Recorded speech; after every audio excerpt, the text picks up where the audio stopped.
అయోధ్య రామ మందిర నిర్మాణం పూర్తి చేసుకుని భారతదేశంలోని హైందవ సోదరులందరూ కూడాను ప్రారంభ ఉత్సవాలు జరుపుకునే సమయం ఇది. మరి ఈ సందర్భంగా ఒక ముఖ్యమైనటువంటి ఒక సందేశము, ప్రతి ఒక్కరు కూడాను ఎలాంటి మతానికి సంబంధం లేకుండా ప్రతి ఒక్క భారతీయుడు కూడా వినవలసిన సందేశాన్ని ఈరోజు నేను అందరికీ కూడా తెలియజేయదలుచుకున్నాను. కాబట్టి ప్రతి ఒక్కరు కూడా నేను చెప్తున్న ప్రతి విషయాన్ని కూడా చాలా జాగ్రత్తగా వినండి. పూర్తి స్పీచ్ వరకు వింటారని చెప్పేసి నా హైందవ సోదరులకి, నా ముస్లిం సోదరులకి, మరి భారతదేశంలో ప్రతి ఒక్క భారతీయుడు కూడాను నేను ప్రత్యేకంగా కోరుకుంటున్నాను.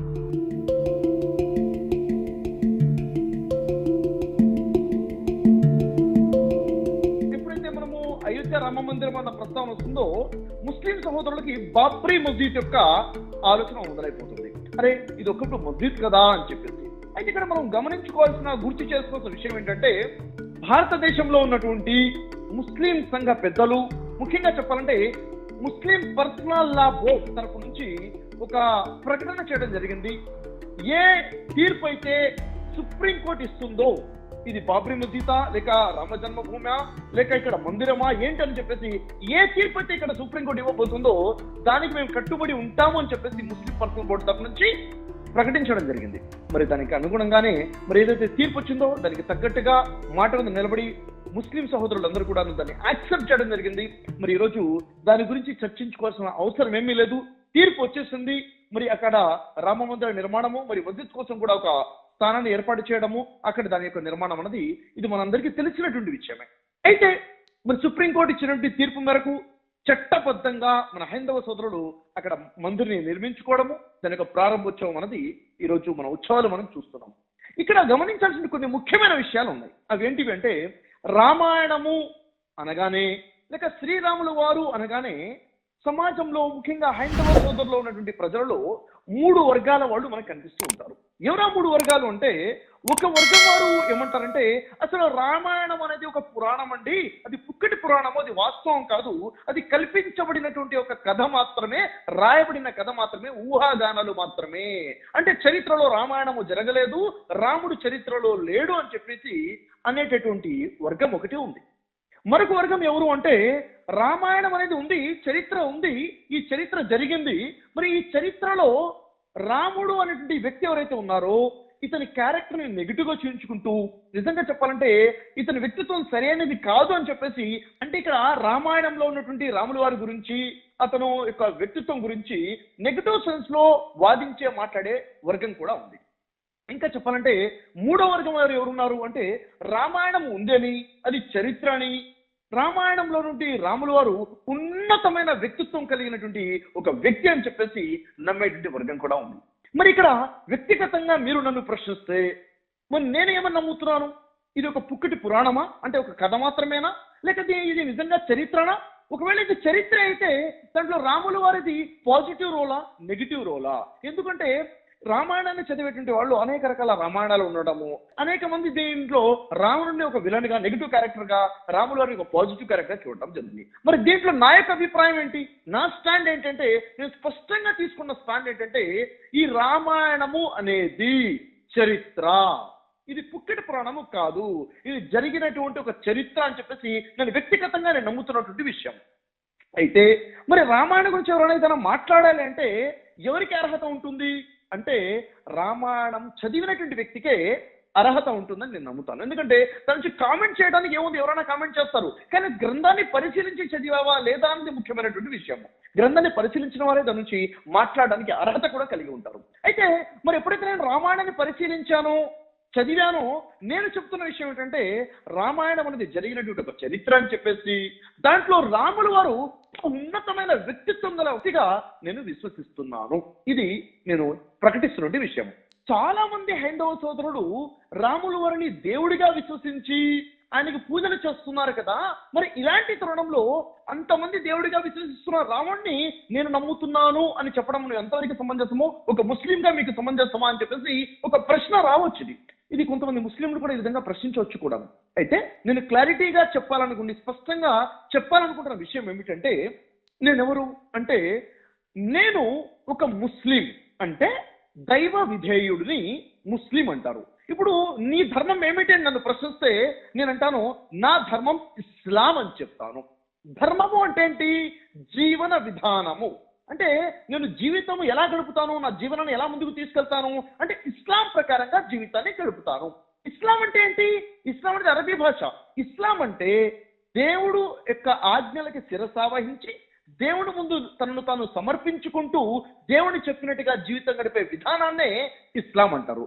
అంటే ఇప్పుడు నా జీవన విధానంలో నా ఇష్టాయిష్టాలు లేకుండా నా సృష్టికర్త ఎవరైతే ఉన్నాడో అతను ఇచ్చిన దైవ మార్గం ప్రకారముగా అతనికి సబ్మిట్ అవుతూ అతనికి విధేయత చూపుతూ అతను చెప్పిన మార్గం ప్రకారంగా సృష్టికర్త చెప్పిన మార్గం ప్రకారంగా జీవితం గడిపే వ్యక్తిని నేను ఒక ముస్లింగా, అంటే నా ధర్మం ఏమిటి అంటే స్పష్టంగా నా జీవన విధానము, నా ధర్మం ఇస్లాం అంటే దేవునికి విధేయత చూపుతూ జీవితం గడిపేటువంటి విధానము ఇది. అయితే మరి నీ జాతి ఏది అని నన్ను ప్రశ్నిస్తే నా జాతి భారత జాతి. నేను ఒక ఇండియన్గా, ఒక భారతీయుడిగా, నా జాతి ఒక భారత జాతి వ్యక్తిగా నేను చెప్తున్నాను. ఇక్కడ రెండు విషయాలు ఉన్నాయి, నా ధర్మము, నా జాతి. ధర్మం అనేది ఇస్లాం అయితే నా జాతి భారత జాతి, నేను ఒక భారతీయుడిని అన్న విషయం నేను చెప్తున్నాను. మరి ఇక్కడ రాముల వారితో నేను కలిగి ఉన్న సంబంధం ఏంటంటే జాతిగత సంబంధం ఉంది.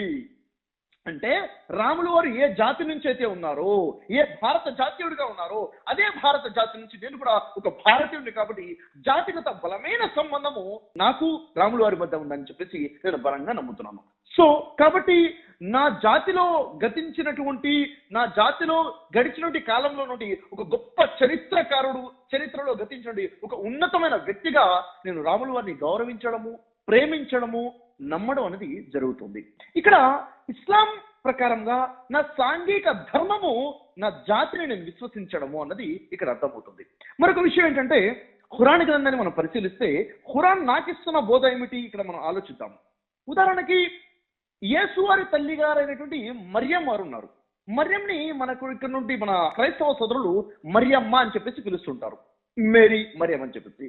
అయితే ఈ మేరీని అంటే ఈ మరియంని అనేక వందల మంది, అనేక లక్షల మంది, అనేక కోట్ల మంది మేరీ దేవతగా చేసుకుని ఆరాధించే ఉన్నారు. ముఖ్యంగా రోమన్ క్యాథలిక్ క్రైస్తవులు మేరీని ఒక గాడెస్ గా చేసుకుని, అంటే ఒక దేవతగా చూసుకొని ఆరాధించేవారు ఉన్నారు. అయినప్పటికీ అంటే అనేక మంది మరియంని దేవతగా చేసుకుని ఆరాధిస్తున్నప్పటికీ ఖురాన్ని మనం పరిశీలిస్తే ఖురాన్లో సూరే ఆల్ ఇమ్రాన్ 3వ సూరా 42వ వాక్యంలో చూసుకున్నట్లయితే ఆ మరియం గురించి చెప్పడం తను గొప్ప దైవ భక్తురాలు అని చెప్పడం జరుగుతుంది. ఖురాన్ని పరిశీలిస్తే మరియం వారి గురించి తను గొప్ప పరిశుద్ధత గలటువంటి స్త్రీ, పరిశుద్ధ స్త్రీ అని చెప్పేసి అక్కడ సాక్ష్యం చెప్పడం జరుగుతుంది. సో ఇక్కడ మనకు అర్థమైన విషయం ఏమిటంటే ప్రజలు ఏమని విశ్వసిస్తున్నారు అని కాకుండా గతంలో గడిచినటువంటి వ్యక్తులు వాళ్ళ వ్యక్తిత్వాన్ని బట్టి మనం వారిని సాక్ష్యం చెప్పొచ్చు, వారి యొక్క పరిశుద్ధతను గురించి, వారి యొక్క ఔన్నత్యాన్ని గురించి, వారి యొక్క వ్యక్తిత్వాన్ని గురించి అన్న విషయం మనకి ఇక్కడ ఖురాన్కి కూడా అర్థమవుతుంది. సో ఇక్కడ ఒక ముఖ్యమైన విషయాన్ని గమనించాలి. ముస్లిం సమాజంలో ఒక గొప్ప పండితుడిగా భావించేటటువంటి అల్లామా ఇక్బాల్ రహమతుల్లాహి ఎవరైతే ఉన్నారో వారు రాముడి వారి గురించి కూడా ప్రస్తావన చేశారు. ఆయన గొప్ప కవి, షాయరీ చెప్తారు. ఆయన చెప్పినటువంటి షాయరీలో రాముల వారి గురించి కూడా షాయరీ ఉంది, అంటే కవిత్వం రూపంలో చెప్పడం జరిగింది. అల్లామా ఇక్బాల్ గారు చెప్పారు రాముల వారిని ఇమామే హింద్ అని చెప్పారు. ఏమన్నారు? ఇమామే హింద్, హింద్ యొక్క ఇమాం. ఇమాం అంటే నాయకుడు అని అర్థము. అంటే ఇక్కడ హైందవ జాతి ఏదైతే ఉందో, ఈ హిందుస్థాన్ ఏదైతే ఉందో, ఈ భారత జాతి ఏదైతే ఉందో వీళ్ళకు ఒక నాయకుడు అని చెప్పేసి అభివర్ణించడం జరిగింది అల్లామా ఇక్బాల్ గారు. మరి ఎందుకని ఇంత గొప్పగా వర్ణించారు అని పరిశీలిస్తే ఎవరైతే రామాయణాన్ని పరిశీలించి చదువుతారో ఆ వ్యక్తి, ప్రతి వ్యక్తి కూడాను రాముల వారిని గొప్పగా వర్ణించడం తప్పదు, ఖచ్చితంగా వారి యొక్క వ్యక్తిత్వాన్ని పొగడగా తప్పదు. ఈరోజు భారతదేశంలో హైందవ సోదరులందరూ కూడా చాలా సంతోషంగా ఉత్సవాలు జరుపుకుంటున్నారు. మరి ఈ తరుణంలో మనము నెమరవేసుకోవలసిన, మనము తెలుసుకోవలసినటువంటి కొన్ని ముఖ్యమైన విషయాలు ఉన్నాయి. అవి మనం తప్పకుండా మనం తెలుసుకోవాలి. ఉదాహరణకు మనం చూసినట్లయితే ఈరోజు జై శ్రీరామ్ అని నినాదాలు చెప్తున్న ప్రతి వ్యక్తి కూడా శ్రీరాముడి యొక్క జీవితాన్ని అర్థం చేసుకోవాలి. వారి జీవితంలో ఉన్నటువంటి ఒక గొప్ప మెసేజ్ ఏంటో కూడా మనం అర్థం చేసుకోవాలి. ఎందుకంటే మనం అంతగా ప్రేమిస్తున్నప్పుడు మనం ఎవరినైతే ప్రేమిస్తామో వారి జీవితాన్ని కూడా మనం అర్థం చేసుకోవాల్సిన అవసరం ఉంది. ఇక్కడ మనం గమనించినట్లయితే అయోధ్య మహారాజు అయినటువంటి దశరథ మహారాజుకి 3 భార్యలు ఉన్నారన్న విషయం మనకు అర్థమవుతుంది రామాయణాన్ని చదివితే. మరి 4 కుమారులు కూడా ఉన్నారు. మొదటి భార్య నుండి కౌశల్య దేవి ద్వారా జ్యేష్ఠ కుమారుడు నుండి రాములు వారు జన్మించడం జరిగింది. అంటే దశరథ యొక్క జ్యేష్ఠ కుమారుడు, పెద్ద కుమారుడు ఎవరు? రాములు వారు. రాముడు జ్యేష్ఠ కుమారుడు. ఆ తర్వాత దశరథ మహారాజు యొక్క 2వ భార్య నుండి సుమిత్ర దేవి యొక్క కుమారులు లక్ష్మణుడు మరియు శత్రుఘ్నుడు. వీళ్ళిద్దరూ కూడా కవల పిల్లలుగా పుట్టడం జరిగింది. రెండో కుమారుడు, మూడో కుమారుడు. ఆ తర్వాత దశరథ మహారాజు యొక్క మూడవ భార్య నుండి కైకేయి ద్వారా భరతుడు జన్మించడం జరిగింది. చిన్న పుత్రుడు, నాలుగో పుత్రుడు. అంటే ఇక్కడ తెలిసింది రాముల వారు దశరథుని యొక్క మరియు కౌసల్యదేవి యొక్క జ్యేష్ఠ కుమారుడు అన్న విషయం మనకి ఇక్కడ అర్థమవుతుంది. అయితే మన రాముల వారి జీవితాన్ని క్షుణ్ణంగా పరిశీలించినట్లయితే, దానికోసం మన రామాయణాన్ని కనుక చదివితే రాముల వారి జీవితంలో స్పష్టమైన ధర్మ పాలన మనకు కనిపిస్తుంది, ధర్మాచరణ కనిపిస్తుంది. వారి జీవితంలో ధర్మము అనేది కొట్టొచ్చినట్టుగా కనిపిస్తుంది. ఉదాహరణ చెప్పాలంటే ధర్మములో రెండు విభాగాలు. ఒకటి దైవస్మరణ, దైవ విధేయత. సృష్టికర్తన దైవాన్ని స్మరించుకుంటూ సృష్టికర్తన దైవానికి విధేయత చూపుకుంటూ ఉండడము ఒక భాగం అయితే, రెండవ భాగం ఏమిటి ధర్మంలో అంటే సహ మానవులు ఎవరైతే ఉన్నారో, అంటే తోటి మానవులు ఎవరైతే ఉన్నారో వారి పట్ల సేవా గుణాన్ని కలిగి ఉండడము, ప్రేమాభిమానాలు కలిగి ఉండడము, వారి పట్ల త్యాగ నిరతిని కలిగి ఉండడము, ఇది రెండవ భాగము. ఒకటి దైవానికి సంబంధించింది, రెండోది తోటి మానవులకు సంబంధించింది. ఈ రెండు విషయాల్లో కూడా రాముల వారి జీవితాన్ని పరిశీలిస్తే అనేక గొప్ప ఆదర్శాలు మనకి కనిపిస్తూ ఉంటాయి. ఉదాహరణ చూసుకున్నట్లయితే రాముల వారి జీవితంలో అనేక అనుకోని అవాంతరాలు ఎదురయ్యాయి, అనేక ఆటుపోట్లు ఉన్నాయి. రాముల వారి జీవితము సజావుగా నడిచినటువంటి జీవితం కాదు. వారి జీవితంలో అనుకోని అవాంతరాలు ఎన్నో ఎదురయ్యాయి. వారి జీవితంలో అనేక ఆటుపోట్లు ఉన్నాయి, ఎన్నో అలజడులు వచ్చాయి, ఎన్నో సమస్యలు ఉన్నాయి, అనేక భయాందోళన గురి చేసే సిచ్యువేషన్స్ వారి జీవితంలో ఉన్నప్పటికీ కూడా రాములు వారు ఎప్పుడు కూడా భయాందోళన గురి కాకుండా, ఎక్కడ కూడా ఆత్మన్యూనతా భావానికి వెళ్లకుండా, ఎలా చలించకుండా స్థితప్రజ్ఞత కలిగి ఉన్నటువంటి వ్యక్తి రాములు వారు అన్న విషయం మనకు అర్థమవుతుంది. ఉదాహరణకి మరి వారి జీవితంలో ఇన్ని ఆటుపోట్లు ఉన్నాయి కదా, ఇన్ని విధాలైన సమస్యలు ఉన్నాయి కదా, మరి ఏమిటి దీనికి సమాధానం ఏమిటంటే రాములు వారు చెప్తారు, ఎంత కూడా విధాత సంకల్పము అని చెప్తారు. సమాధానం ఏం చెప్తున్నారు? ఇదంతా కూడా ఎన్ని కూడా ఆటుపోట్లు, ఈ సమస్యలు, ఒడదొడుకులు ఇవన్నీ కూడా ఏంటంట విధాత సంకల్పము అని చెప్పేసి తనకు తానుగా సమాధానం చెప్తున్నటువంటి విషయము. విధాత ఎవరు? ఎవరైతే విధిని రాస్తున్నాడో, ఎవరైతే విధిని నిర్ణయిస్తాడో, మన అదృష్ట దురదృష్టం నిర్ణయించే ఆ విధాత ఎవరైతే సృష్టికర్తున్నాడో ఆయన సంకల్పం ప్రకారంగానే ఇది జరుగుతుంది జీవితంలో. అంటే ఈ మానవుడు అనేవాడు నిమిత్త మాత్రుడు మాత్రమే. దేవుడు ఏదైతే సంకల్పిస్తాడో అదే జరుగుతుంది. దేవుని నిర్ణయాల ప్రకారంగా, దేవుని అనుగ్రహాల ప్రకారంగా జీవితం జరుగుతుందని చెప్పేసి బలంగా నమ్ముతున్న వ్యక్తి శ్రీరాములు వారు. అంటే వారి జీవితంలో ఎప్పుడు కూడా స్థితప్రజ్ఞత ఉంది, బ్యాలెన్స్ లైఫ్ కనిపిస్తుంది. ఈ రోజు ప్రపంచాన్ని మనం చూస్తే ప్రపంచంలో ఉన్న ప్రజలు దాదాపుగా ఎక్కువ శాతం మంది డిప్రెషన్ లో ఉన్నట్టుగా మనం చూస్తున్నాము. ఈ రోజు ఎక్కడ చూసినా సైకాట్రిక్ డాక్టర్స్ పెరిగిపోతున్నారు. ఏం చూసినా బాధలు, నిట్టూర్పులు, నిరాశ, ఇది చూస్తుంటే ఆ సూసైడ్స్ పెరిగిపోతున్నాయి, డిప్రెషన్ రేట్ పెరిగిపోతుంది. ఎందుకు అంటే దానికి సమాధానము వారిలో స్థితప్రజ్ఞత లేదు. జీవితంలో వచ్చేటువంటి సంతోషాన్ని చాలా గొప్ప సంతోషంగా, ఇబ్బందులు చాలా పెద్ద ఇబ్బందులు చూసి ఇంబ్యాలెన్స్ అయిపోతున్నారు, అంటే స్థిరత్వాన్ని కోల్పోతున్నారు.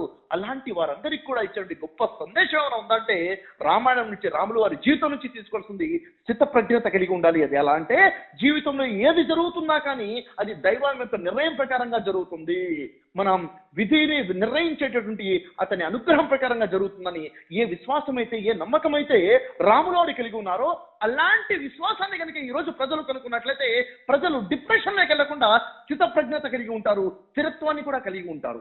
నిజంగా చెప్పాలంటే చాలా గొప్ప సందేశం మనకి ఇక్కడ తెలుస్తుంది. అంతేకాకుండా దేవుని పట్ల ఉన్నటువంటి రిలేషన్ ఒకవైపు అయితే, తోటి మానవుల హక్కుల గురించి, తోటి మానవులతో శ్రీరాముల యొక్క వ్యవహారం గురించి చూస్తే అబ్బురుపోవాలి. చాలా ఆశ్చర్యపోయే విషయాలు మనకు కనిపిస్తుంటాయి. శ్రీరాముల వారి జీవితంలో జరిగినటువంటి వనవాసాన్ని మనం ఉదాహరణగా తీసుకున్నట్లయితే 14 సంవత్సరాల వనవాస యాత్రము, ఇదంతా కూడా దైవ సంకల్పమే అని చెప్పాలి. దేవుడు నడిపించినటువంటి ఒక నడిపింపు అని చెప్పాలి. అయితే ఆ 14 సంవత్సరాల చరిత్ర మనం రామాయణం చదువుతుంటే అనేక సందర్భాల్లో అనేక మంది రాక్షసులతో పోరాడి వారిని సంహరించినటువంటి విషయం మనకు అర్థమవుతుంది. దీన్ని మనం ఒక పౌరాణిక కోణంలో చూసినట్లయితే మనకు విషయం స్పష్టంగా అర్థం కాదు. కానీ మనం దీన్ని కంపేర్ చేస్తూ ఈ రోజు సమాజంలో చాలా మాఫియాస్ ఉన్నాయి, చాలా గ్యాంగ్స్ ఉన్నాయి, గ్యాంగ్ లీడర్స్ ఉన్నారు, మాఫియా లీడర్స్ ఉన్నారు, అనేక మంది దుర్మార్గులు, దుష్టులు ఉన్నారు. వీళ్ళు ఏం చేస్తున్నారు ఈ రోజు సమాజంలో అంటే అనేక మంది సామాన్యమైనటువంటి బలహీనంగా ఉన్నటువంటి ప్రజలని రాచి రంపాన పెడుతున్నారు, వారి హక్కులు కొట్టేస్తున్నారు, వారిని అనేక రకాలుగా ఇబ్బందులు గురి చేస్తున్నారు. మరి ఇలాంటి తరుణంలో ఈ దుర్మార్గులు, ఈ దుష్టులు, ఈ మాఫియా లీడర్స్ ఎవరైతున్నారో వీళ్ళని అక్కడ రాక్షసులు అని చెప్పడం జరుగుతుంది. ఆ కాలంలో కూడా సామాన్య ప్రజలను హింసించేటటువంటి, వారి హక్కులు కొట్టేటువంటి ఎవరైతే రాక్షసులు ఉన్నారో, విలన్స్ ఉన్నారో అలాంటి వారికి వ్యతిరేకంగా పోరాడి వారిని సంహరించి అక్కడున్న ప్రజలకి విముక్తి కల్పించేటువంటి కార్యం ఈ 14 సంవత్సరాల వనవాసంలో జరిగింది. ఇదంతా కూడా దైవ చిత్త ప్రకారమే దేవుడు తీసుకుంటే ఒక పెద్ద కార్యంగా మనకు కనిపిస్తుంది. అంటే ప్రజలని వారు ఎదుర్కొంటున్నటువంటి దుర్మార్గం నుంచి విడిపించడం అనేది రాములు వారు చేసినటువంటి వనవాసంలో జరిగిన ఒక పెద్ద ఎపిసోడ్ గా మనం చూస్తాము. మరి రాముల వారి జీవితాన్ని మనం పరిశీలిస్తే వారు ఒక కుమారుడుగా అయినా కానీ, ఒక భర్తగా అయినా కానీ, ఒక అన్నగా అయినా కానీ, ఒక స్నేహితుడుగా అయినా కానీ, ఒక రాజుగా అయినా కానీ, ఒక దైవ భక్తుడుగా అయినా కానీ, వారి జీవితంలో ఉన్న అన్ని కోణాలలో కూడా ఒక గొప్ప ఆదర్శం మనకు కనిపిస్తుంటుంది. చాలా మంది ఏమంటారంటే, మనం అటు నుంచి ఇటు నుంచి చాలా విషయాలు విని ఉంటాము. రాముల వారు ఒక ఆదర్శము, ఒక భర్తగా, ఒక అన్నగా, ఒక కుమారుడుగా అనగానే అదేంటండి అలా అంటారు, ఆదర్శం ఎలా? మరి రాముల వారు ఫలానా ఫలానా అలా చేశారు కదా, ఇలా చేశారు కదా, అలా చేస్తే ఆదర్శం ఎలా అవుతుందని చెప్పేసి చాలా ప్రశ్నలు ఏమైనా ఎత్తుతారు. ఉదాహరణకి ఇలా నేను ఇప్పుడు చెప్పొచ్చు, కానీ నేను చెప్పదలుచుకోవట్లేదు. ఎందుకు అంటే చూడండి, గమనించాల్సిన విషయం ఏమిటంటే, ఎప్పుడైనా ఒక ఉన్నతమైన వ్యక్తిత్వం గల ఒక వ్యక్తి సమాజంలో సంస్కరణ కోసము, సమాజంలో ఒక మార్పు కోసము ఒక మంచి కార్యాలు చేసేటప్పుడు అతని గురించి సమాజంలో మంచి పేరు ఎలా అయితే ఉంటుందో, అలాగే గిట్టని వారు వారి క్యారెక్టర్ని డైల్యూట్ చేయడానికి, అంటే వారి యొక్క వ్యక్తిత్వాన్ని పడేసే విధంగా కొన్ని నిందలు మోపడం అనేది సహజంగా జరుగుతూనే ఉంటుంది. ఉదాహరణ చూసుకున్నట్లయితే ప్రవక్త ముహమ్మద్ సల్లల్లాహు అలైహి వసల్లం వారి జీవితం కాలంలో చూసినట్లయితే ఆయన మీద కూడా చాలా మంది నిందలు మోపేశారు. ఈ వ్యక్తి ఫలానా వ్యక్తి, ఈ వ్యక్తి ఇలాంటి వ్యక్తి, అలాంటి వ్యక్తి, ఇతని మాట వినబాకండి అని చెప్పేసి చెప్పే ప్రయత్నం చాలా మంది చేశారు. అవన్నీ కూడా మోపినటువంటి నిందలే. యేసువారి జీవితంలో చూసుకున్నా కానీ యేసువారి మీద అనేక మంది నిందలు మోపడం జరిగింది.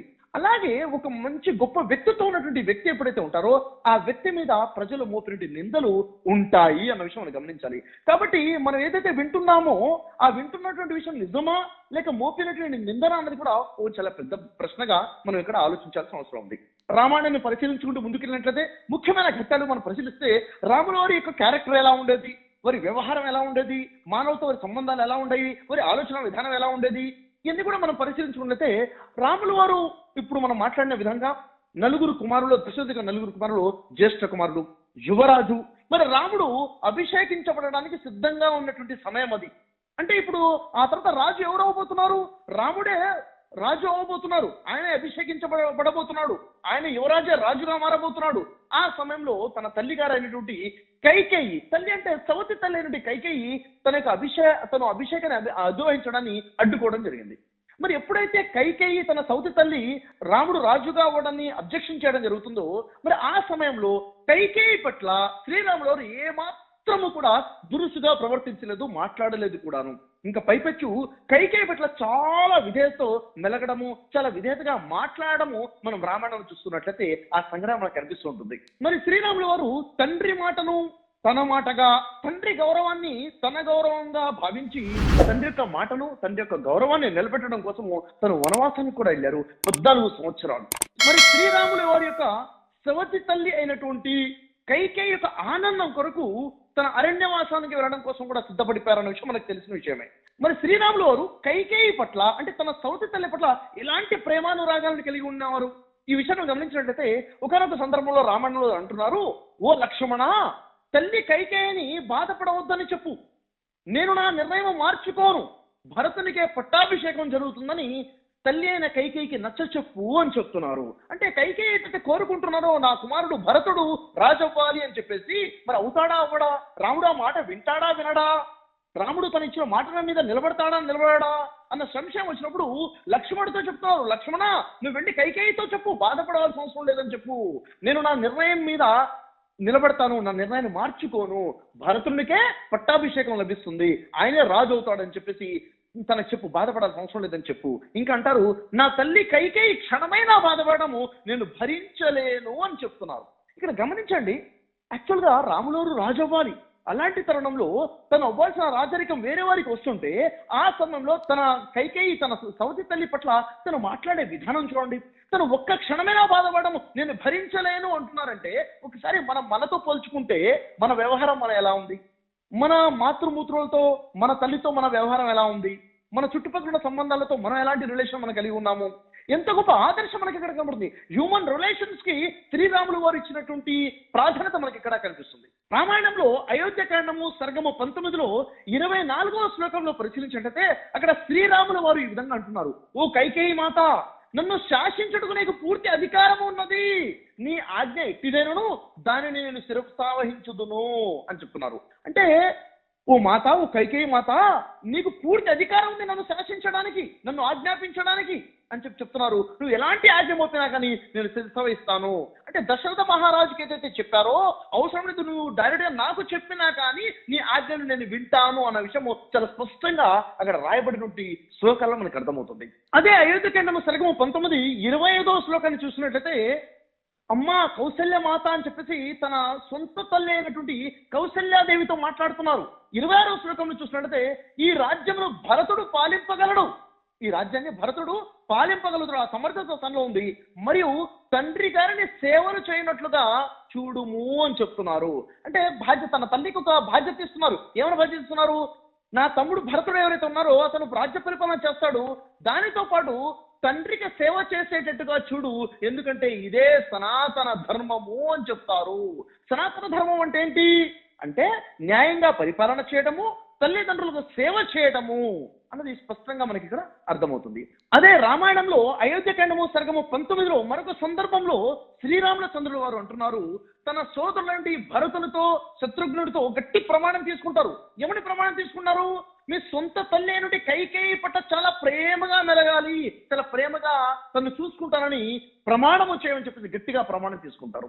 ఇక్కడ గమనించాల్సిన విషయం ఏంటంటే, అంటే తన సొంత తల్లి కౌసల్యదేవితోనే కాకుండా సౌతి తల్లి పట్ల కూడాను, కైకేయి పట్ల కూడాను ఎంత ప్రేమానురాగాలు ఉన్నాయి, వారి ఆజ్ఞాపాలన ఎంతగా చేస్తున్నారు, అంటే ఈ హ్యూమన్ రిలేషన్స్ కి, మానవతా సంబంధానికి ఎంతగా తను ప్రాధాన్యత కలిగిస్తున్నారు. తన తమ్ముళ్ళకు కూడా చెప్తున్నారు తల్లిని ప్రేమించాలి అని ప్రమాణం తీసుకున్నారు. తండ్రి మాట వినాలి, తండ్రికి సేవ చేయాలని భరతుడికి చెప్పమని చెప్పేసి తన తల్లికి చెప్తున్నారు. అంటే ఇక్కడ మనం గమనించాల్సిన విషయం ఏంటంటే, ఈరోజు జై శ్రీరామ్ అని చెప్పేసి నినాదాలు పలకడమే కాదు, వారి జీవితం నుంచి మనం మెసేజ్ కూడా తీసుకోవాలి. ఈరోజు నా తండ్రితో నేను ఎలాంటి సంబంధాన్ని కలిగి ఉన్నాను, నా తల్లితో నేను ఎలాంటి సంబంధాన్ని కలిగి ఉన్నాను అన్నది చూడాలి. ముఖ్యంగా ఇక్కడ గమనించాల్సిన విషయం ఏంటంటే, శ్రీరాములు వారు చెప్తున్నారు అయోధ్యకాండము సర్గం 19లోనే మనం చదువుకుంటూ వస్తున్నట్లయితే, తల్లి అయిన కైకేయితో శ్రీరాములు వారు చెప్తున్నటువంటి మాటలు అక్కడ కనిపిస్తున్నాయి. నేను నా తండ్రి ఆజ్ఞాపాలన చేస్తాను, నా తండ్రి నాకు ఏదైతే ఆజ్ఞ ఇస్తాడో దాన్ని పాలన చేస్తాను, ఎలాంటి ఆజ్ఞనైనా నేను శిరసావహిస్తాను, నా తండ్రి ఆజ్ఞాపిస్తే అగ్నిలో దూకమన్నా దూకేస్తాను, భయంకరమైన విషం తాగమన్నా కానీ తాగేస్తాను, నా తండ్రి ఆజ్ఞాపిస్తే అగాధమైన సముద్రంలో దూకమన్నా దూకేస్తాను అని చెప్పేసి చెబుతూ, తండ్రి ఆజ్ఞాపాలన మానవునికి శ్రేష్టమైన ధర్మము అని చెప్పేసి శ్రీరామచంద్రుడు వారు అక్కడ సెలవిస్తున్నారు. గమనించండి, ఈరోజు తండ్రి యొక్క స్థానం ఏంటి, తండ్రి మాట వినడం ఎంత ముఖ్యము అంటే, ఎంత పెద్ద ఆజ్ఞ ఇచ్చినా కానీ శిరసావహించాలి. తల్లిదండ్రుల గొప్ప స్థానం అది. నిజంగా చెప్పాలంటే రాముల వారిని నేను నమ్ముతున్నాను అని చెప్పాలంటే, రాముల వారిని నేను ప్రేమిస్తున్నాను అని చెప్పాలంటే ఎవరిని ప్రేమించాలి? వారి మాటల్ని ప్రేమించాలి, వారి వ్యవహారాన్ని ప్రేమించాలి, వారి పద్ధతిని ప్రేమించాలి. వారు చెప్తున్నటువంటి మాటల్ని మనం ఎప్పుడైతే తీసుకుంటామో అప్పుడే నిజమైనటువంటి నమ్మకం కలిగినటువంటి వారిగా మనం చెప్పుకోవచ్చు. ఇక రండి, శ్రీరామచంద్రుడు వారి యొక్క వారి విధానము, వారి పద్ధతి, వారి మాటలు మనం గమనించే ప్రయత్నం చేస్తే, రామాయణము అయోధ్యకాండము సర్గము 1లో 9వ శ్లోకాన్ని మనం చదివితే అక్కడ చెప్పబడి ఉంది, శ్రీరాముడు లోకోత్తర సుందరుడు, మహావీరుడు, ఇతరులలోని సుగుణములనే గ్రహించువాడు, సద్గుణములను బట్టి దశరథుడి వంటి వాడు అని చెప్తున్నారు. అంటే ఇక్కడ శ్రీరాముల వారి గురించి ఏం తెలుస్తుంది? ఆయన మహావీరుడు, అంతేకాదు ఇతరులలోని సుగుణములనే గ్రహించువాడు. అంటే ఎదుటిన్నటువంటి వ్యక్తుల్లో దుర్గుణాలు కాకుండా సుగుణాలను మాత్రమే తీసుకుంటాడు. ఇది మరి మనలో కూడా ఉండాలి కదా. ఒక వ్యక్తిని చూస్తే వాళ్ళలో నుంచి సుగుణాలు చూడాలి, మంచి గుణాలు చూడాలి, మంచి పద్ధతులు చూసి నేర్చుకోవడం మనం కూడా అలవర్చుకోవాలి. సద్గుణములను బట్టి, ఆయనలో ఉన్నటువంటి మంచి గుణాలను బట్టి చూసుకుంటే దశరథుడు వంటి వాడు అని చెప్పేసి అక్కడ వర్ణించడం జరుగుతుంది. అదే 10వ శ్లోకాన్ని మనం చూసినట్లయితే, శ్రీరామచంద్రుడు ప్రశాంత చిత్తుడు, మృదుభాషి, కోపమనే మాటని ఎరుగనే ఎరుగుడు, యథార్థంగా చెప్పాలంటే తండ్రిని మించిన తనయుడు అని చెప్పడం జరుగుతుంది.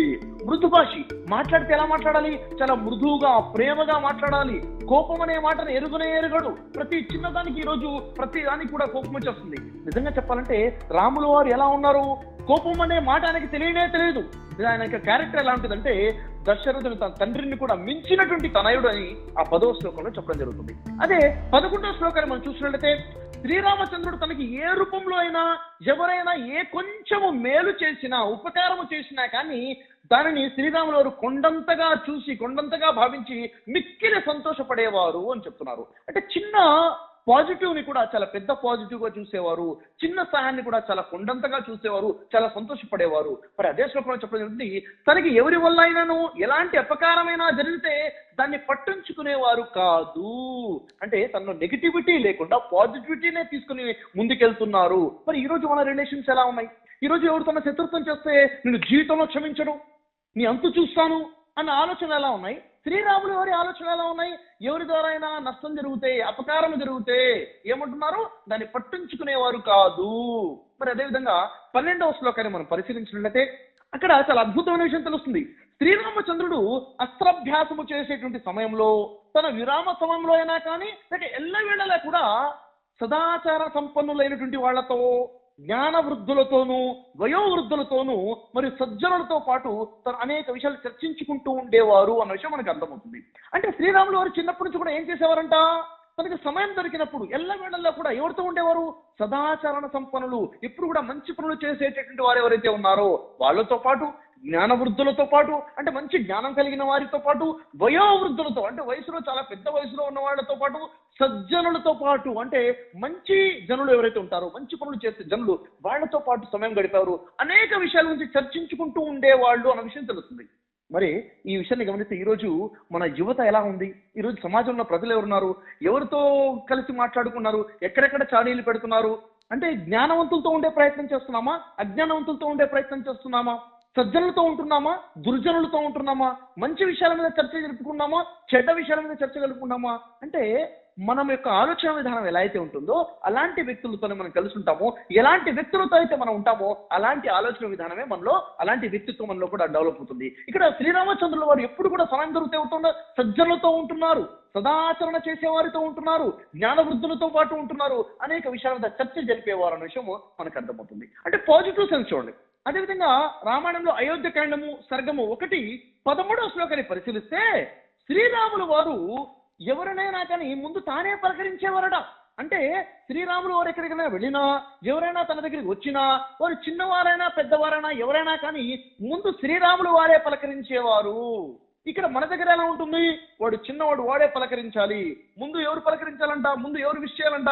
వాడే నాకు విష్ చేయాలి, ఎందుకంటే నేను పెద్దవాడిని.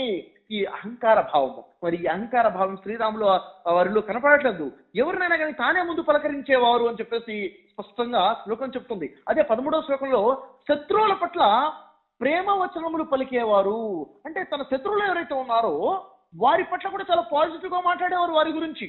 ఇంకా శ్రీరాములు వారు శరణార్థులను కాపాడుటకై దుష్టులను సంహరించేవారు, అణచివేసేవారు అని కూడా తెలియచేయడం జరుగుతుంది. అంటే ఎవరైతే శరణు కావాలి, మమ్మల్ని కాపాడండి అని చెప్పేసి వస్తారో, ఎవరైతే అణిచివేయబడే స్థితిలో ఉంటారో అలాంటి వారిని, ఎవరైతే దుష్టులు అణిచివేస్తున్నారో అలాంటి దుష్టులని అణిచివేసి వీళ్ళకి శరణు ఇచ్చేటువంటి పని రాములు వారు చేసేవారు. ఇంకా చెప్పాలంటే ఎలాంటి దుర్మార్గులైనా కానీ తనను ఆశ్రయిస్తే వారిని క్షమించేవారు. నువ్వు ఎంత దుర్మార్గంలో ఉన్నా కానీ వచ్చి నన్ను క్షమించు, నేను మారుతున్నాను, పశ్చాత్తాపడితే వెంటనే దాన్ని యాక్సెప్ట్ కూడా చేసేవారు. ఈ రోజు మన జీవన విధానం మనం చూసుకున్నట్లయితే ఎవరు తన శత్రుత్వం చేస్తే వాడు వచ్చి ఎంత క్షమాపణ కోరా నేను నిన్ను క్షమించను, నువ్వు ఎంత పశ్చాత్తాపడినా నిన్ను అర్థం చేసుకోను అని చెప్పే ధోరణి ఎంతవరకు సమంజసము? గమనించండి, 13వ శ్లోకంలో ఉంది, ఎంతటి దుర్మార్గులనైనను శ్రీరాములు వారు తనను ఆశ్రయిస్తే వెంటనే వారిని క్షమించేవారు అని చెప్పడం జరుగుతుంది. అయితే శ్రీరాములు వారు ఎంత పరాక్రమశీలైనా గాను ఆవగింజంత కూడా గర్వము తనలో ఉండేది కాదు. అంటే ఈరోజు మనం ఒక చిన్న పని చేస్తే నేను అన్న ఫీలింగ్ వచ్చేస్తుంది, అహంకారము, గర్వం వచ్చేస్తుంది. కానీ శ్రీరాములు వారిలో ఎలాంటి గర్వం కూడా, ఆవగింజంత గర్వం కూడా లేదని చెప్పేసి అయోధ్యకాండము సర్గం 1:13వ శ్లోకంలో మనకు కనిపిస్తుంది. ఇవన్నీ కూడా మనకు ఆదర్శాలు కావా? ఈ విధంగా మనం జీవితం గడపాల్సిన అవసరం లేదా? తోటి మానవుతో ఇలాంటి సంబంధాలు కలిగి ఉండాల్సిన అవసరం లేదా? అంటే ఖచ్చితంగా మన సమాజం సత్సమాజంగా మారాలి అంటే ఇలాంటి ఆచరణ మన జీవితంలో కూడా రావాలన్న విషయం మనకు అర్థమవుతుంది. అదేవిధంగా అయోధ్యకాండము సర్గం 1:14వ శ్లోకాన్ని మనం పరిశీలించినట్లయితే శ్రీరాముడు ఎట్టి పరిస్థితుల్లోనూ అసత్యము పలికేవాడు కాదు. చూడండి, ఎలాంటి పరిస్థితుల్లో కూడా అవసరం వచ్చింది కాదు అబద్ధం ఆడాను, అవసరం వచ్చింది కాదు, ఎలాంటి పరిస్థితుల్లో కూడా శ్రీరామచంద్రుల వారు ఎప్పుడు కూడా అబద్ధం ఆడేవారు కాదని చాలా స్పష్టంగా ఉంది. జ్ఞాన వృద్ధులకును వయోవృద్ధులకును ఎదురుడి సేవ చేసేవారు. ఎక్కడన్నా ఒక పెద్ద వయసు వారు ఉంటే పరిగెత్తుకుంటూ వెళ్ళి వాళ్ళకి సేవ చేసేవారు. ఎక్కడన్నా ఒక పెద్ద జ్ఞానవంతుడు ఉన్నాడు అంటే అతను ఒక మంచి జ్ఞాని అని తెలిస్తే వెంటనే అతనికి కూడా వెళ్ళి సేవ చేసేవారు. అంటే తన దగ్గర తనకన్నా ఎక్కువ వయసు ఉన్న వారికి ఉన్న గౌరవాన్ని చూస్తున్నాము. మరి ఎవరి దగ్గర అయితే జ్ఞానం ఉందో ఆ జ్ఞానం ఉన్న వాళ్ళ గురించినటువంటి గౌరవము శ్రీరాములు వారి దగ్గర ఎంత ఉందో కూడా మనకు అర్థమవుతుంది. వారే వెళ్ళేసి అడగకుండానే సేవ చేసే గుణము శ్రీరాములు వారిలో కనిపిస్తుంటుంది. మరి ఇవన్నీ కూడా మనం పరిశీలించి ఆలోచించాల్సిన అవసరం ఉంది. అదే అయోధ్యకాండము సర్గము 1లో 15వ శ్లోకాన్ని మనం పరిశీలించినట్లయితే దుఃఖితులను చూసినప్పుడు రాముని హృదయం ద్రవించుచుండేది. అంటే ఏంటిది? ఎవరైనా కష్టాల్లో ఉన్నవాళ్ళు, ఇబ్బందుల్లో ఉన్నవాళ్ళు, దుఃఖంలో ఉన్న వాళ్ళని చూస్తే రాముడు శ్రీరామచంద్రుడి యొక్క హృదయం ఏమైపోయేదంట? కరిగిపోయేదంట, ద్రవించిపోయేది. అంటే ఎదుటి వ్యక్తి బాధను కూడా తన బాధగా అర్థం చేసుకునేటువంటి గొప్ప వ్యక్తిత్వం ఉన్నటువంటి ఒక వ్యక్తి శ్రీరామచంద్రులు వారు అనే విషయం మనకు అర్థమవుతుంది. అయితే అదే 15వ శ్లోకంలో చెప్పడం జరుగుతుంది, కలలో కూడాను పరుల సొమ్మును ఆశించేవాడు కాదు. అంటే ఎవ్వరి సొమ్ము మీద కూడా ఆశపడేవారు కాదు, ఆశించేవారే కాదు. మరి ఈరోజు మన జీవన విధానం ఎలా ఉంది? ఈరోజు అక్రమంగా సంపాదించే ప్రయత్నాలు ఎంతమంది చేయట్లేదు? మోసం చేసి సంపాదించే ప్రయత్నాలు ఎంతమంది చేయట్లేదు? నిజంగా శ్రీరాముల వారిని నేను నమ్ముతున్నాను అని చెబుతుంటే, జై శ్రీరామ్ అనే నాదాలే కనుక చెప్తుంటే అక్రమంగా సంపాదించడం తప్పు కదా. శ్రీరాములు వారు పరాయి సొమ్ముని, పరుల సొమ్ముని ఎప్పుడు కూడా టచ్ చేసేవారు కాదు, ఎప్పుడు ఆశించేవారు కాదు అనే విషయం మనకు చాలా గొప్ప విషయం మనకు అర్థమవుతుంది. ఈ విషయంలో ఆదర్శం కాదంటే ఖచ్చితంగా ఆదర్శం అని చెప్పాలి. అదే అయోధ్యకాండం సర్గము 1లో 17వ శ్లోకాన్ని మనం చూసినట్లయితే శ్రీరాములు వారు వ్యర్థ కార్యములందు ఎన్నడూ ఆసక్తికరుడు కాదు. అంటే వేస్ట్ విషయాలు, పనికిరాని పనికిరాని పనులు ఏవైతే ఉంటాయో, వ్యర్థ కార్యాలు ఏవైతే ఉంటాయో, అంటే సమయాన్ని వృధా చేసేటువంటి, ఈరోజు మనం మనకున్నటువంటి అమూల్యమైన సమయాన్ని ఏం చేస్తున్నాము? వృధా పనులలో, ఎక్స్ట్రా పనుల్లో, వేస్ట్ పనుల్లో వృధా చేస్తున్నాము. అక్కడ ఆసక్తి చూపేవారు కాదంట వ్యర్థ పనుల యందు. ఎన్నడూ ధర్మ విరుద్ధ మాటలు పలికేవాడు కాదు శ్రీరామచంద్రుడు. ధర్మానికి, నీతికి, నిజాయితీకి, ధర్మానికి వ్యతిరేకంగా మాట్లాడేవారు కాదు. చూడండి ఎంత డిసిప్లిన్ ఉంది, వారి మాటల్లో డిసిప్లిన్ ఉంది, వారి వ్యవహారంలో డిసిప్లిన్ ఉంది, వాళ్ళ టైం టేబుల్లో డిసిప్లిన్ ఉంది, వారి ఆలోచన విధానంలో డిసిప్లిన్ ఉంది. మరి ఇది ఎంత కూడా మనకు ఆదర్శం కాదంటే తప్పకుండా ఆదర్శమే. మరి రామాయణం అయోధ్యకాండము సర్గం 1లో 18వ శ్లోకాన్ని మనం చూసినట్లయితే రఘునందనుడు మానసికంగాను శారీరకంగాను చక్కని ఆరోగ్యం కలవాడు అని చెప్తున్నాడు. రఘునందనుడు ఎవరు? అదే శ్రీరామచంద్రుడు. తను మానసికంగా, శారీరకంగా చాలా గొప్ప ఆరోగ్యాన్ని కలిగి ఉన్నారు. అంటే తను ఎంత శారీరకంగా దృఢంగాను, మానసికంగా దృఢంగా ఉన్నారు. వారి యొక్క అలవాట్లు, వారి జీవన విధానాన్ని బట్టి వారు ఎంత ఆరోగ్యంగా ఉన్నారు అన్న విషయం మనకి అర్థమవుతుంది. అదేవిధంగా 24వ శ్లోకాన్ని మనం పరిశీలించినట్లయితే శ్రీరాముల వారిలో ఎలాంటి సోమరితనము కానీ, ఎలాంటి ఎమరపాటు కానీ లేనే లేదు. అలాంటి సోమరిపోతూ వ్యక్తి కాదు, ఎమరపాటు ఉన్నటువంటి వ్యక్తి కాదు అన్న విషయము మనకి ఆ శ్లోకం ద్వారా తెలుస్తుంది. అంటే ఆయన వ్యక్తిత్వం ఎలా ఉందో మనకు తెలుస్తుంది. ప్రజలు ఇతరుల లోపములు మాత్రమే గుర్తించును, కానీ రాముడైతే తన లోపములను కూడా గుర్తించును అని ఉంది. గమనించాల్సిన విషయం ఏంటంటే ప్రజలు ఇతరుల లోపములను మాత్రమే గుర్తించును, ఇతరుల లోపాలే చూస్తారంట. నీలో తప్పుంది, నువ్వు కరెక్ట్ కాదు, నీ లోపాలంటే ఎదుటి వ్యక్తి లోపాలే చూస్తారంట ప్రజలు. కానీ శ్రీరాముడైతే తన లోపములను కూడా గుర్తించును, సెల్ఫ్ కరెక్షన్ అవుతుంది. చూసారా, ఈరోజు మనము కూడా శ్రీరాములు వారి వరే మనము మన లోపల ఉన్నటువంటి లోపాలు చూసుకోవాలి, మనలో ఉన్నటువంటి రావాల్సిన మార్పు చూసుకోవాలి, మనం కరెక్షన్ చేసుకోవాలి. సెల్ఫ్ కరెక్షన్, సెల్ఫ్ అనాలిసిస్ అనేది చాలా ఇంపార్టెంట్. ఇది చాలా గొప్ప విషయం మనం చూస్తున్నాము. అదే రామాయణం అయోధ్యకాండం సర్గం 1లో 26వ శ్లోకాన్ని మనం పరిశీలించినట్లయితే శ్రీరాములు వారు సమయమేరకు దుష్టజనులను శిక్షించువాడు. అంటే దుష్టజనులను శిక్షించడానికి కూడా ఆ సమయము, ఆ సందర్భము, ఆ సిచ్యువేషన్ చూసుకొని శిక్షించేవారు. అంటే దుష్టుల్ని శిక్షించేవారు, అక్కడ నుండి ప్రజల్ని రక్షించేవారు అన్న విషయం మనకు అర్థమవుతుంది. ఇంకా అదే 26వ శ్లోకాన్ని ఇంకా పరిశీలించినట్లయితే న్యాయసమ్మతముగా చూడండి, శ్రీరాములు వారు న్యాయసమ్మతముగా తుమ్మెద పూల నుండి తేనె ఏ విధంగా అయితే గ్రహిస్తుందో అదే విధంగా న్యాయసమ్మతంగా ప్రజలను నొప్పించకుండా వారి నుంచి కోశాగారములకు ధనమును సమకూర్చుకునేవారు. అంటే ప్రజల నుంచి వారిని ఏమాత్రము కూడా ఇబ్బంది పెట్టకుండా, వారికి బాధ కూడా కలిగించకుండా వారి నుంచి ధనాన్ని సమకూర్చేవారు కోశాగారము కొరకు. అంటే ఈరోజు మనం ట్యాక్స్ కలెక్షన్ ఏదైతే ఉందో, దీన్ని ఆ సమయంలో చూసినట్లయితే ధనము ప్రజల నుంచి తీసుకునేవారు. ఎలా తీసుకునేవారు? వాళ్ళకి ఎలాంటి ఇబ్బంది కూడా కలిగేది కాదు. ఎలా? ఒక తుమ్మిద పూల మీద నుంచి కూర్చొని తేనె ఏ విధంగా గ్రహిస్తుందో పూలకు ఎలాంటి ఇబ్బంది జరగకుండా, అలాగే ప్రజల నుంచి కోశాగారం కొరకు ధనాన్ని సమకూర్చేవారు అనే విషయం అర్థమవుతుంది. అంటే ఇక్కడ ఒక రాజుగా ఎంత తెలివిగా ప్రజల్ని ఇబ్బంది పెట్టకుండా, ప్రజల ఆలోచనకు తగ్గట్టుగా, మరి ప్రజల అవసరాలు తీరే విధంగా మరి ఆ కోశాగారంలో ధనాన్ని ప్రజల మీదనే ఖర్చు పెట్టేవారు. శాస్త్ర ప్రకారముగా ఏ విధంగా అయితే పెట్టాలో ఆ విధంగా ఖర్చు పెట్టేవారు అన్న విషయము అక్కడ స్పష్టంగా శ్లోకంలో మనం చూడొచ్చు. అదే అయోధ్యకాండము సర్గము 1లో 27వ శ్లోకాన్ని పరిశీలించినట్లయితే, శ్రీరాముడు ధర్మబద్ధంగా అర్జించినటువంటి అర్థము పరిధిలో సుఖమును కోరుకునేవాడు అని చాలా స్పష్టంగా తెలియజేయడం జరిగింది. చూడండి, గమనించండి, అక్కడ శ్రీరాముడు ధర్మబద్ధంగా అర్జించినటువంటి అంటే ధర్మసమ్మతంగా సంపాదించుకున్నటువంటి అర్థము పరిధిలో అంటే ఉన్నటువంటి డబ్బు ఎంత ఉందో ఆ పరిధిలోనే తన సుఖమును కోరుకునేవారు. అంటే తన లైఫ్ ఎలా ఉండేది?